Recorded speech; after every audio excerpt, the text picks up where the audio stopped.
రాజన్న సిరిసిల్ల జిల్లాలో ప్రజాపాలన దినోత్సవ వేడుకలు రాజకీయ దుమారం రేపాయి. జిల్లాలో జరిగిన అధికారిక కార్యక్రమాల్లో ప్రభుత్వ విప్ ఆది శ్రీనివాస్ కు జిల్లా కలెక్టర్ సందీప్ కుమార్ ఝా ప్రోటోకాల్ పాటించకపోవడం వివాదాస్పదమైంది. పోలీస్ పరేడ్ గ్రౌండ్ లో జరిగిన జాతీయ జెండా వందన కార్యక్రమానికి కలెక్టర్ ఆలస్యంగా రావడం, విప్ ప్రసంగానికి అవకాశం ఇవ్వకపోవడంతో ఈ వివాదం మొదలైంది. బీసీ సంఘాల నేతలు ఈ వ్యవహారంపై ఎస్పీకి ఫిర్యాదు చేస్తూ కలెక్టర్పై కఠిన చర్యలు తీసుకోవాలని డిమాండ్ చేశారు. ఇప్పటికే వివిధ కారణాలతో వార్తలు నిలుస్తున్న కలెక్టర్ సందీప్ కుమార్ ఝా మరోసారి విమర్శల పాలవుతుండటం జిల్లా రాజకీయాల్లో చర్చనీయాంశంగా మారింది. ఈ ఘటనతో సిరిసిల్లలో రాజకీయ వాతావరణం మరింత వేడిగా మారింది.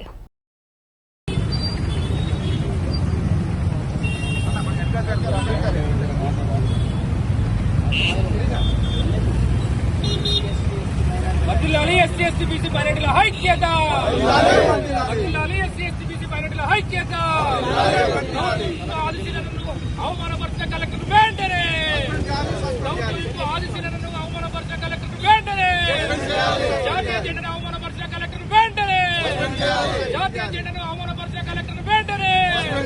వర్ధిల్లాలి ఎస్సీ బీసీ మైనారిటీల ఐక్యత, వర్ధిల్లాలి ఎస్సీ బీసీ మైనారిటీల ఐక్యత. ప్రభుత్వ ఆదిశీలను అవమానపరిచిన కలెక్టర్ వెంటనే, ప్రభుత్వ ఆదిశీలను కలెక్టర్ గారు అవమానపరిచిన కలెక్టర్ వెంటనే.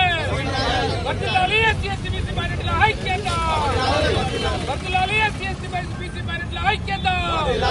వర్ధిల్లాలి జ్యోతిరావు పూలే ఆలోచన విధానం, వర్ధిల్లాలి జ్యోతిరావు పూలే ఆలోచన విధానం, వర్ధిల్లాలి డాక్టర్ బాబాసాహెబ్ అంబేద్కర్ ఆలోచన విధానం.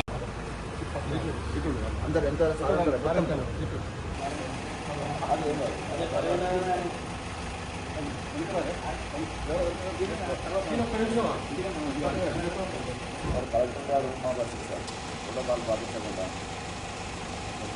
నిష్ణాంతం అప్పుడు కూడా సైరన్ కార్ సైరన్తో డిస్టర్బెన్స్ అయింది. మా ఆర్సీఎం అవుతుంది ఆమా జరిగింది. గవర్నమెంట్ పరంగా చట్టపరంగా యాక్షన్ తీసుకుంది. మా బీసీ వెల్ఫేర్ అసోసియేషన్ అండ్ జాతీయ వెల్ఫేర్ అసోసియేషన్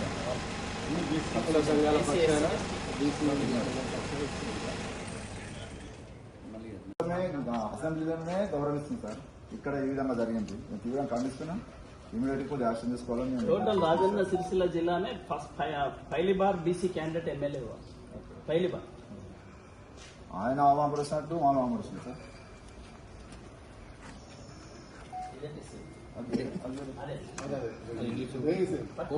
కోర్టు జడ్జి ఉన్నది జడ్జిమెంట్ ఇది తర్వాత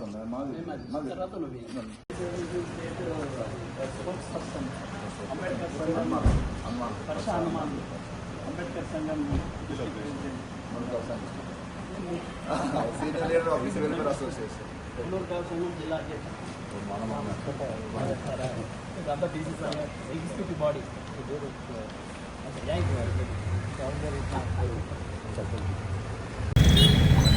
నిన్నటి బుధవారం రోజున టార్గెట్ గ్రౌండ్లో తెలంగాణ రాష్ట్ర ప్రభుత్వం ప్రతిష్టాత్మకంగా తీసుకున్న ప్రజాపాలన దినోత్సవం సందర్భంగా అక్కడ ముఖ్య అతిథిగా విచ్చేసిన వేములవాడ ఎమ్మెల్యే, మన ప్రభుత్వ విప్ బీసీ బిడ్డ ఆదిశీనన్న గారు జాతీయ పతాకాన్ని ఆవిష్కరించి జాతీయ గీతాలాపన చేస్తున్న క్రమంలో జిల్లా పాలనాధికారి అయిన సందీప్ కుమార్ ఝా గారు విచక్షణ లేకుండా, ప్రోటోకాల్ పాటించకుండా తన కారు సైరన్ మోగించుకుంటూ స్టేజ్ మీదకి రావడము,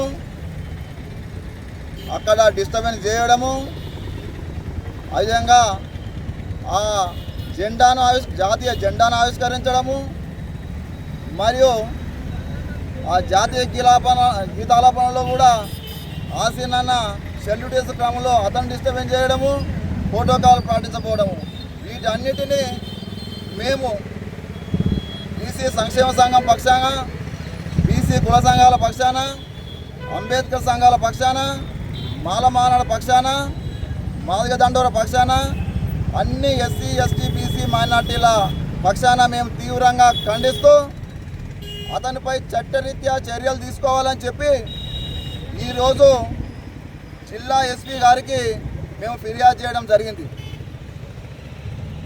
శాసనసభలో తెలంగాణ శాసనసభలో బీసీ కులగణన అదేవిధంగా 42% రిజర్వేషన్ల బిల్లులపైన బలపరిచే అవకాశం ఈ ప్రభుత్వం ఈ ముఖ్యమంత్రి ఆదిశీనన్నకు కల్పిస్తూ ఉంటే ఈ జిల్లా కలెక్టర్ ఒక షాడోగా ఒక సైకోగా తన ఇష్టారీతిన వ్యవహరిస్తూ అటు ఆదిశీనన్నను అదేవిధంగా ఆ జెండాను జాతీయ పతాకాన్ని అవమానపరచడం మేము మరొక్క మారు తీవ్రంగా ఖండిస్తూ అతనిపై చర్యలు తీసుకోవాలని చెప్పి ఎస్పీ గారు ఫిర్యాదు చేసినాం. ఎస్పీ గారు కూడా పై అధికారులతో ఆలోచన చేసి చర్యలు తీసుకుంటామని మాకు హామీ ఇచ్చారు.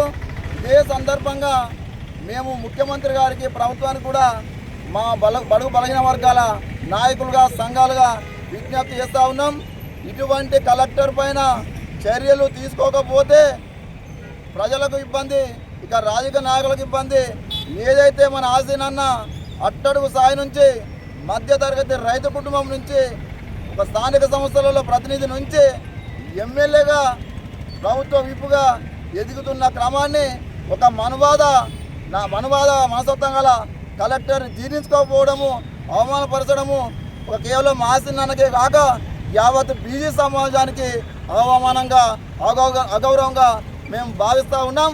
అదే వెంటనే కలెక్టర్ గారు కూడా క్షమాపణ కూడా చెప్పాలి, ఆశీనన్నకు క్షమాపణ చెప్పాలని చెప్పి ఈ సందర్భంగా డిమాండ్ చేస్తున్నాం.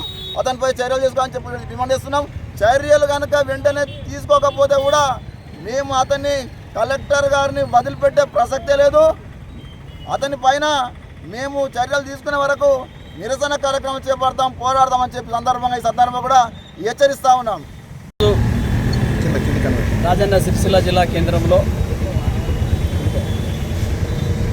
రాష్ట్రంలో ఉన్నటువంటి ప్రజాప్రభుత్వం, ఇందిరమ్మ ప్రభుత్వం, రేవంత్ రెడ్డి గారి నేతృత్వంలో ప్రజా సంక్షేమ కార్యక్రమాలు చేపడుతూ ప్రజాపాలన దినోత్సవాన్ని రాష్ట్ర వ్యాప్తంగా జరుపుకుంటున్నటువంటి శుభ తరుణంలో రాష్ట్ర ప్రభుత్వం ఆయా జిల్లాలకు జాతీయ పతాక ఆవిష్కరణ చేసి ప్రభుత్వ పథకాలను ప్రజలకు వివరించాలి అనేటువంటి ఒక లక్ష్యంతో ప్రభుత్వ పరంగా ఆయా జిల్లాలకు ప్రతినిధులను అంటే అతిథులను నిర్ణయం చేసినటువంటి క్రమంలో రాజన్న సిరిసిల్ల జిల్లా కేంద్రానికి వేములవాడ శాసనసభ్యులు ప్రభుత్వ విప్ అయినటువంటి బీసీ ముద్దుబిడ్డ ఆది శ్రీనివాస్ గారికి అవకాశం ఇచ్చినటువంటి సందర్భం. ఆది శ్రీనివాస్ గారు మరి వారు జిల్లా పాలనా అధికారిగా గౌరవ కలెక్టర్ గారు సందీప్ కుమార్ ఝా గారు చెప్పినటువంటి సమయం ప్రకారమే 10 గంటలకు కార్యక్రమం పెట్టినాం. 2 నిమిషాల ముందు రండి అనేటువంటి చెప్పినటువంటి క్రమం లోపల 2 నిమిషాల ముందు వేదిక దగ్గరికి గౌరవ శాసనసభ్యులు మన ప్రభుత్వ అతిథి జెండా వందనం చేయడానికి పోలీస్ పరేడ్ గ్రౌండ్ రావడం జరిగినటువంటి సందర్భాన్ని గుర్తు చేస్తూ వారు వచ్చి సమయం చూసి 10 గంటలు అవుతుంది కదా, మరి 10 గంటలకు మనం జాతీయ పతాకాన్ని ఆవిష్కరించుదాం అనేటువంటి క్రమంలో అది ఎస్పీ గారిని అక్కడ ఉన్నటువంటి ప్రోటోకాల్ ఇన్ఛార్జ్ ఎవరైతే నోడల్ ఆఫీసర్ ఆర్డీఓ గారు ఉన్నారో ఇంకా అడిషనల్ కలెక్టర్ గారు ఉన్నారో వారితో మాట్లాడి 10 గంటలు అయింది, మరి జెండా ఎత్తుదాం అనేటువంటి క్రమంలో వారు గౌరవ మన ప్రభుత్వ అతిథి ప్రభుత్వ విప్ అయినటువంటి గౌరవ ఆది శ్రీనివాస్ గారు జెండా ఆవిష్కరణ చేయడం జరిగింది. ఒక జిల్లా పాలనాధికారిగా ఉన్నటువంటి కలెక్టర్ గారు వారి సమయ పాలన పాటించకపోవడంతో పాటుగా ఇప్పుడు సోదరులు చెప్పినట్టుగా జెండా ఆవిష్కరణ సమయానికి రాకపోవడంతో పాటు జాతీయ జెండాకు సెల్యూట్ చేసి జాతీయ గీతాపాలన చేస్తున్నటువంటి జనగణమన ఆలాపన చేస్తున్న క్రమం లోపల వారు మరి ఒక క్రమశిక్షణ తర్వాత జిల్లాను పరిపాలించేటువంటి జిల్లా మెజిస్ట్రేట్గా ఉన్నటువంటి గౌరవ కలెక్టర్ గారు మరి ఆ రకంగా సైరన్ వేసుకొని రావడం అందరూ కూడా ప్రజలను ఆశ్చర్యానికి గురి చేసిందనే విషయాన్ని గుర్తు చేస్తూ ఉన్నాం. ఎందుకంటే ఐపీఎస్లకు కానీ ఐఏఎస్లకు కానీ శిక్షణ కాలంలోనే జాతీయ పతాకాన్ని ఏ విధంగా గౌరవించాలి, జాతీయ గీతాన్ని ఏ విధంగా గౌరవించాలి, ప్రోటోకాల్ ఏ విధంగా పాటించాలి అనేటువంటి దాంట్లో వాళ్ళకి సంక్షిప్తంగా వాళ్ళకి అవగాహన కలిగించినటువంటి అప్పుడు ట్రైనింగ్ కాలంలో ఉంటుంది. వాళ్ళు మరి జిల్లాలోనే వాళ్ళు సమయపాలన అనేటువంటి పాటించే క్రమంలో తర్వాత జాతీయ గీతాన్ని కానీ జాతీయ జెండాను కానీ గౌరవించేటువంటి క్రమంలో తప్పినటువంటి పరిస్థితి నిన్న కళ్ళకు కట్టినట్టుగా కనబడ్డది. అన్ని మీడియా ఛానల్లో కూడా ఈ వార్త ప్రసారం కావడం జరిగింది. ఒక బీసీ బిడ్డ అయినటువంటి గౌరవ మన ప్రభుత్వ విప్ మన ఆది శ్రీనివాస్ గారు ప్రభుత్వ అతిథిగా జెండా వందనానికి వచ్చినప్పుడు ప్రతి జిల్లాలో చూడండి, నిన్న 32 జిల్లాల్లో కూడా ఆ అతిథిగా వచ్చినటువంటి గెస్ట్కు అక్కడ జిల్లా కలెక్టర్ గారు, జిల్లా ఎస్పీ గారు వారి దగ్గరికి వెళ్ళి రిసీవ్ చేసుకొని వేదిక మీదకి తీసుకొచ్చి జెండా ఆవిష్కరణ కార్యక్రమం గావించి మరి ఒక గౌరవప్రదంగా వారిని స్వాగతం పలికేటువంటి పరిస్థితుల్లో మరి ఇక్కడ మన జిల్లాలో అది కరువైందనేటువంటి విషయాన్ని సందర్భంగా గుర్తు చేస్తూ ఉన్నాం. ఇంత నిర్లక్ష్యానికి కారణం ఒక బీసీ బిడ్డ కావడం వల్లనే జరిగిందని చెప్పి ఈరోజు ఎస్సీ ఎస్టీ బీసీ మైనార్టీ సంఘాలన్నీ కూడా ముక్తకంఠంతో దీన్ని ఖండిస్తూ ఉన్నాయి. ఖండించి గౌరవ మన జిల్లా ఎస్పీ గారికి అన్ని సంఘాల పక్షాన బీసీ సంఘాలు మన రాష్ట్ర అధికార ప్రతినిధి పరశాన్ మాన్లు గారి ఆధ్వర్యంలో అన్ని బీసీ కుల సంఘాలు, మన అంబేద్కర్ సంఘాల, తర్వాత మాల మహానాడు, తర్వాత పద్మశాలి సంఘం, ఇతర కార్యవర్గం బీసీ సంఘ కార్యవర్గం అందరు కలిసి, మున్నూరు కాపు సంఘం అందరు కలిసి మరి నిన్న జరిగినటువంటి దాంట్లో ఇది సరైనది కాదు, దీని మీద చర్యలు తీసుకొని ఈ యొక్క గాడిలో క్రమశిక్షణ పద్ధతి సమయపాలన గాడిలో పడగొట్టాలి. ప్రభుత్వం కనువిప్పు కలిగి ఈ జిల్లాలో జరుగుతున్నటువంటి పరిస్థితి నిన్న ఏ జిల్లాలో చూసినప్పటికీ కూడా జనాలు ఉన్నారు ఈ కార్యక్రమాన్ని చూసేందుకు వచ్చి. ఒక రాజన్న సిరిసిల్ల జిల్లాలో మాత్రం ప్రజలను సమీకరించలేదు, కేవలం గ్యాలరీలన్నీ కూడా ఖాళీగానే ఉన్న సందర్భాన్ని గుర్తు చేస్తూ ఉన్నాం. కాబట్టి దయచేసి గౌరవ ముఖ్యమంత్రి గారికి విజ్ఞప్తి చేస్తూ ఉన్నాం, మన పై అధికారులకు విజ్ఞప్తి చేస్తూ ఉన్నాం. ఎస్పీ గారికి గెలిచినటువంటి ఏదైతే విజ్ఞప్తి చేయడం జరిగిందో దీని మీద పై అధికారులతో విచారం చేసి తగిన చర్యలు అయినటువంటి కైకొనడం జరుగుతుందని ఎస్పీ గారు హామీ ఇచ్చారు. ఈ క్రమంలో ఇప్పుడు పరశాన్ మాన్లు గారు చెప్పినట్టుగా ఎస్సీ ఎస్టీ బీసీ మైనార్టీ సంఘాలన్నీ కూడా సంఘటితమై ఇది జిల్లా వ్యాప్తంగా రాష్ట్ర వ్యాప్తంగా ఉద్యమం చేసేటువంటి పరిస్థితికి వస్తుంది. ఆ రకమైనటువంటి పరిస్థితులు రాకముందే తగిన చర్యలు కైకొనాలని చెప్పి గౌరవ ముఖ్యమంత్రి గారికి మన ఎస్పీ గారికి అందరూ కూడా విజ్ఞప్తి చేస్తూ ఉన్నాం. జై బీసీ.